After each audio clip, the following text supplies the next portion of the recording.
वर्तमान समय में लड़ाई सिर्फ सरहद पर नहीं लड़ी जाती, बल्कि यह रणनीति के माध्यम से दूर बैठे हुए शत्रु को भी धराशायी करने की क्षमता रखती है। अब इस रणनीति में ही एक नई कड़ी का नाम है सूर्यास्त्र। दरअसल भारतीय सेना ने सूर्यास्त्र को खरीदने के लिए एक एग्रीमेंट कर लिया है और भारतीय सेना में यह जल्द ही जुड़ जाएगा। तो सूर्यास्त्र क्या है, इस विषय पर आज की हमारी चर्चा केंद्रित होगी। वास्तव में इसके आने से भारतीय सेना को क्या फायदा होगा और इसकी खरीद जो की जा रही है वो एक तरह की, हम कह सकते हैं कि जो आपातकालीन खरीद है उसके तहत इसको खरीदा जा रहा है। तो आपातकालीन खरीद क्या होती है इसको भी समझेंगे। तो आइए सबसे पहले नजर डालते हैं, इसकी विशेषताओं को भी जानेंगे। सबसे पहले बात करते हैं खबर की। तो भारतीय सेना ने इमरजेंसी प्रोक्यूरमेंट के तहत, यानी कि आपातकालीन खरीद के तहत इसको खरीदने की बात की है। अब इसके बारे में हम बात करेंगे, सूर्यास्त्र को जो खरीदने के लिए जो एग्रीमेंट किया गया है उसके विषय में बात करेंगे। लेकिन सबसे पहले समझते हैं कि जो आपातकालीन खरीद होती है, इमरजेंसी प्रोक्यूरमेंट होता है, ये क्या होता है। तो देखिए, युद्ध या कोई ऐसी तनाव की स्थिति जब होती है तो ऐसी स्थिति में सेना के पास एक शक्ति होती है, आपातकालीन खरीद की शक्ति। इसको बेसिकली 2016 में ये इंट्रोड्यूस हुआ। 2016 से जब पहली बार सर्जिकल स्ट्राइक हुआ था उसके बाद ही इस खरीद की आवश्यकता महसूस की गई और वहीं से इस शक्ति को सेना को सौंपा गया। इसमें एक राशि निर्धारित होती है कि इस राशि तक की खरीद आपातकालीन खरीद के तौर पर की जा सकती है। अब उसके बाद फिर आप देखेंगे 2019 में जब बालाकोट हुआ तो उसके बाद ये फिर लागू किया गया। 2020 में जब चीन के साथ लद्दाख में गतिरोध की स्थिति हुई तो इसका इंपॉर्टेंस और ज्यादा बढ़ गया। तो आपातकालीन खरीद की एक शक्ति प्रदान कर दी जाती है सेना को और उसी के तहत, इमरजेंसी प्रोक्यूरमेंट के तहत ही अभी भारतीय सेना ने क्या किया है कि इसके लिए भारत की एक कंपनी है, उस कंपनी का नाम क्या है, उस कंपनी का नाम है नाइबेल लिमिटेड। इसके साथ 293 करोड़ का ये अनुबंध किया है। अब इस आपातकालीन खरीद शक्ति के तहत जब ये खरीद की जाती है तो इस खरीद में और परंपरागत खरीद में अंतर क्या है, पहले उसको आप समझ लीजिए। तो देखिए, जो परंपरागत रूप से खरीद होती है उसका जो टाइम होता है वो लंबा होता है, क्योंकि उसमें कागजी कार्यवाही होती है और उसमें 2-3 वर्षों का एक समय लग सकता है। लेकिन आपातकालीन खरीद में जो टाइम होता है वो कम होता है। 6 से 12 महीनों के अंदर ही सेना को जिस खरीद को, जिस एग्रीमेंट को किया जाएगा वो हथियार उसको प्राप्त हो जाएगा। तो इस तरह से समय के लिहाज से इसका नाम ही है आपातकालीन खरीद शक्ति, तो उसके तहत इसको तुरंत प्राप्त करने के लिहाज से ये महत्वपूर्ण होता है। अब ये है क्या सूर्यास्त्र, तो इस पर बात कर लें तो ये लंबी दूरी का रॉकेट लॉन्चर सिस्टम है, यानी कि रॉकेट लॉन्च करने की एक प्रणाली है। और इसमें जो रॉकेट लॉन्च करने की प्रणाली है ये लंबी दूरी का रॉकेट लॉन्चर प्रणाली है। इस तरह से ये भारत का, यानी कि स्वदेशी रूप से डेवलप इस दूरी का, यानी कि इसकी दूरी, जिस दूरी तक ये मार कर सकता है 300 किलोमीटर तक मार कर सकता है, स्वदेशी प्रणाली से निर्मित है, इसलिए महत्वपूर्ण है। अब इतनी दूरी तक स्वदेशी प्रणाली से निर्मित अगर रॉकेट लॉन्चर प्रणाली की बात करें तो ये भारत का पहला भी है। तो भारतीय सेना की इससे डीप स्ट्राइक तोपखाना क्षमता में महत्वपूर्ण एक तो वृद्धि होने वाली है और जल्द ही, चूंकि ये एग्रीमेंट जिस एग्रीमेंट के तहत हुआ है तो जल्द ही भारतीय सेना में शामिल हो जाएगा। अब देखिए, इस समय जो पूरे वैश्विक जगत में जिस तरह के तनाव की स्थिति बनी हुई है उसको देखते हुए ही ये कदम उठाया गया। तो इसकी विशेषताएं क्या है, वो ऐसी विशेषताएं हैं जिसकी वजह से अभी जो एक, हम कह सकते हैं कि जब तक डीआरडीओ जो है वो विकास कर रहा है, डीआरडीओ आप जानते हैं पिनाका के 120 किलोमीटर से 300 किलोमीटर रेंज के सिस्टम का विकास कर रहा है, लेकिन उससे पहले जब तक ये हमारी सेना में शामिल नहीं हो जाता है तब तक एक अंतरिम समाधान के रूप में इसका महत्व काफी है। क्यों? क्योंकि इसकी भी रेंज 300 किलोमीटर तक है। अब ये भारत का पहला स्वदेशी universal multi calibre rocket launcher है। तो पहली इसकी खूबी क्या है कि ये universal multi calibre rocket launcher है। अब universal multi calibre rocket launcher का मतलब क्या हुआ, पहले तो ये भी समझ लें। तो देखिए, इसका मतलब ये हुआ कि ये अलग अलग आकार और अलग अलग रेंज के रॉकेट को, यूनिवर्सल मल्टी कैलिबर मतलब अलग अलग सबका कैलिबर है, कुछ छोटे आकार के हैं कम दूरी तक, कुछ बड़े आकार के अधिक दूरी तक, तो अलग अलग रेंज के रॉकेट को दागने का सिस्टम है एक ही जगह से। साथ ही साथ इस कितनी दूरी तक मार कर सकता है, तो इसकी मारक क्षमता जो है 150 से लेकर 300 किलोमीटर तक इसकी मारक क्षमता है। यानी कि इस रेंज में अगर दिल्ली में आप बैठे हैं तो आगरा तक ये कवर कर लेगा बहुत इजीली। और अगर अब इस दूरी पर, अगर 300 किलोमीटर की दूरी पर दुश्मन का कोई भी एयर बेस है, कोई भी कमांड सेंटर है, कोई भी लॉजिस्टिक डिपो है, उसको ये डिस्ट्रॉय आसानी से कर सकता है। इसके बाद जो बात सबसे इंपॉर्टेंट है वो है सीईपी।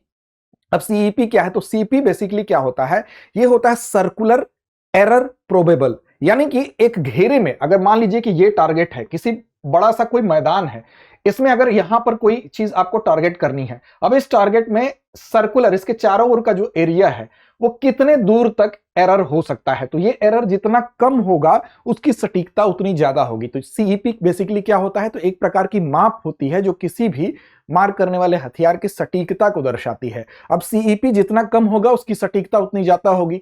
इसका सीईपी जो है वो केवल 5 मीटर है। 5 मीटर सीईपी का मतलब कि इसकी सटीकता बहुत हाई लेवल की है, यानी एकदम समझ लीजिए टारगेट के पास ही ये गिरेगा, टारगेट को ही डिस्ट्रॉय करेगा। तो इसका जो सीईपी है यानी कि सर्कुलर एरर प्रोबेबल है वो 5 मीटर है, वो काफी हाई है। दूसरी इसकी अन्य विशेषता यह है कि मल्टीपल टारगेट इसमें एंगेजमेंट है, यानी कि एक ही समय में अलग अलग दूरी और दिशा पर यह मार कर सकता है, यानी कि मल्टीपल टारगेट एंगेजमेंट कर सकता है एक साथ एक ही समय में। तो इसलिए भी ये काफी उपयोगी है। इसके अलावा जो सबसे खास बात यह है कि इसका जो लोइटरिंग म्यूनिशन है, लोइटरिंग म्यूनिशन क्या होता है तो इसको समझिए। इसमें लोइटरिंग म्यूनिशन भी है। जैसे आप बाज देखे हैं, बाज को जब शिकार करना होता है तो बाज क्या करता है, पहले अपने शिकार के ऊपर जाकर थोड़ी दूर तक मंडराता है, उसको टारगेट करता है जब तक कि उसको ये ना पता चल जाए कि हाँ एकदम टारगेट हमारा सेट हो गया है। तो ये भी बेसिकली जो लक्ष्य क्षेत्र में जाकर मंडराएगा पहले, यानी कि इससे एक तरह का ड्रोन भी छोड़ा जा सकेगा इस सिस्टम से, जिसको लोइटरिंग म्यूनिशन कहते हैं। यानी कि पहले जाना और उस क्षेत्र में मंडराना और उसके बाद टारगेट को सेट करके हिट करना। तो इसको कॉमिकाजे ड्रोन भी कहते हैं। तो कॉमिकाजे ड्रोन भी ये इस सिस्टम से दागा जा सकता है और 100 किलोमीटर तक लैटरिंग म्यूनिशन ये दाग सकता है। तो ये सिस्टम भी इसमें है, ठीक उसी तरह से जैसे एक शिकारी बाज अपने टारगेट को सेट करता है। यानी कि अगर 100 किलोमीटर तक के रेंज में कोई होगा तो वहां पर इसको दागेंगे तो वो पहले मंडराएगा, देखेगा, टारगेट को सेट करेगा और फिर उसको हिट कर देगा। ये सिस्टम भी इसमें है और रेंज इसकी 100 किलोमीटर तक है लोइटरिंग म्यूनिशन की। तो ये सूर्यास्त्र की ये बहुत सारी विशेषताएं हैं। आगे बढ़ेंगे, इसके महत्व पर भी बात करेंगे, लेकिन उससे पहले आपके लिए एक महत्वपूर्ण सूचना है।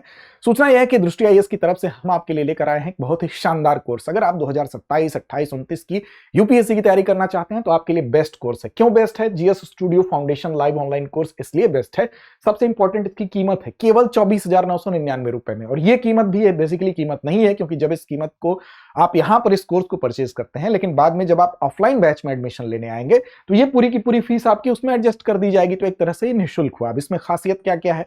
1250 प्लस घंटों की कक्षाएं मिलेंगी, 2 साल के करंट अफेयर्स की क्लासेस का एक्सेस भी इसमें मिलेगा। इसके अलावा प्रिंटेड मटेरियल्स भी मिलेंगे आपको, 18 क्लास टेस्ट भी मिलेंगे आपको, और किसी भी तरह की दुविधा की कंडीशन में आपको गाइडेंस भी मिलेगा। तो ये सारी सुविधाएं आपके जीएस की तैयारी की जो बुनियाद है प्रीलिम्स से लेकर मेंस तक उसको मजबूत करने के लिए एक बेहतरीन विकल्प, वो भी बिल्कुल पॉकेट फ्रेंडली। इसमें भी आपको डिस्काउंट और मिल जाएगा। वो कैसे मिलेगा? तो उसके लिए आपको दृष्टि लर्निंग ऐप पर जब आप जाएंगे तो उस पर अमिताभ कोड अगर आप लगाएंगे तो इस पर अतिरिक्त आपको लाभ भी मिल जाएगा। अब इसके अलावा दृष्टि लर्निंग ऐप आप डाउनलोड कर लीजिए, वहां से इस कोर्स को आप परचेज भी कर सकते हैं। बैच की बात करें तो बैच भी हिंदी में भी है, इंग्लिश में भी है और इंग्लिश में भी है, यानी कि हिंदी इंग्लिश में मिला के लेकिन मैटर उसका इंग्लिश में दिया जाएगा। अब यहां पर हिंदी माध्यम का बैच 5 जनवरी दोपहर 2 बजे, इंग्लिश मीडियम का 6 जनवरी 3 बजे और इंग्लिश मीडियम का 7 जनवरी 6 बजे से प्रारंभ हो रहा है। कूपन कोड अमिताभ लगाएंगे तो अतिरिक्त लाभ आपको मिलेगा। अब चलिए बात करते हैं कि इसका रणनीतिक और नीतिगत महत्व क्या है। तो देखिए, सूर्यास्त्र का रणनीतिक और नीतिगत महत्व सबसे इंपॉर्टेंट तो यह है कि यह आत्मनिर्भर भारत का एक उदाहरण है, एग्जाम्पल है। अब देखिए, इसको डेवलप किया गया है इजराइल के साथ मिलकर। जो नाइब लिमिटेड है वो इजराइल की एक कंपनी है, एल्बिट सिस्टम। तो एल्बिट के साथ मिलकर इसने इसको डेवलप किया है। तो भारत और इजराइल के बीच में जो रिलेशन है वो भी मजबूत है। भारत की ही कंपनी इजराइल की कंपनी के साथ मिल रही है, यानी कि इजराइल की कंपनी से हमको तकनीकी हम ले रहे हैं, लेकिन इसका प्रोडक्शन कहां कर रहे हैं? भारत में कर रहे हैं। तो आत्मनिर्भर भारत का एक तो बहुत बड़ा एग्जांपल ये है, यानी कि हम अपने भारत में ही प्रोडक्शन कर रहे हैं। ठीक उसी तरह से जैसे कोई मोबाइल है, मोबाइल की तकनीकी भले कहीं और की हो, लेकिन हम उसका उत्पादन भारत में कर रहे हैं। तो एक तो हम अपने ऊपर डिपेंड हो गए, ये चीज हो गई। टेक्नोलॉजी कोलैबोरेशन एग्रीमेंट यानी टीसीए जो है, इसका भी उदाहरण प्रस्तुत करता है, क्योंकि भारत और इजराइल के बीच में टेक्नोलॉजी को लेकर एक कोलैबोरेशन का ही ये परिणाम है। साथ साथ अगर आप देखें तो इमरजेंसी प्रोक्यूरमेंट जो पॉलिसी है उसका इंपॉर्टेंस भी यहां पर आप बता सकते हैं कि उसी के तहत अगर वर्तमान तनावपूर्ण परिस्थिति है, इस परिस्थिति में अगर हमें तुरंत इस तरह के हथियार की एक जो वैक्यूम है उस वैक्यूम को भरने के लिए हम कह सकते हैं कि ये जब तक डीआरडीओ का जो पिनाका है 120 किलोमीटर से 300 किलोमीटर के लिए जो डेवलप करने वाला है, उसके बीच में सूर्यास्त्र क्या करेगा, उस तब तक के एक अंतरिम समाधान को अगर प्रस्तुत कर पा रहा है तो इस समाधान को प्रस्तुत करने में इमरजेंसी प्रोक्यूरमेंट पॉलिसी का बहुत बड़ा रोल है। तो इस तरह से ये इसके 3 महत्व, तो आप एग्जाम में इसको लिख भी सकते हैं, बता सकते हैं। तो चलिए आगे बढ़ते हैं और अभ्यास प्रश्न की तरफ चलते हैं, लेकिन उससे पहले आपको बता दें कि इस कार्यक्रम के लिंक और साथ साथ आपको पीडीएफ भी मिल जाएगी हमारे टेलीग्राम चैनल पर। उसके लिए आपको फॉलो करना होगा। दृष्टि आईएएस यूट्यूब नाम से हमारा टेलीग्राम पे चैनल है, लिंक भी आपको मिल जाएगा। लिंक में भी आप डिस्क्रिप्शन से वहां जा सकते हैं। अब प्रश्न आपके जिम्मे छोड़ते हैं कि सूर्यास्त प्रणाली का निर्माण किस देश के सहयोग से किया जा रहा है। विकल्प आपके सामने है, रूस, फ्रांस, अमेरिका या इजराइल। तो इस प्रश्न का जवाब कमेंट बॉक्स में दीजिए। लड़ते रहिए, अपने लक्ष्य की ओर बढ़ते रहिए। अब एग्जाम की तैयारी को और बेहतर करने के लिए हमारे चैनल को लाइक, शेयर और सब्सक्राइब करना ना भूलें।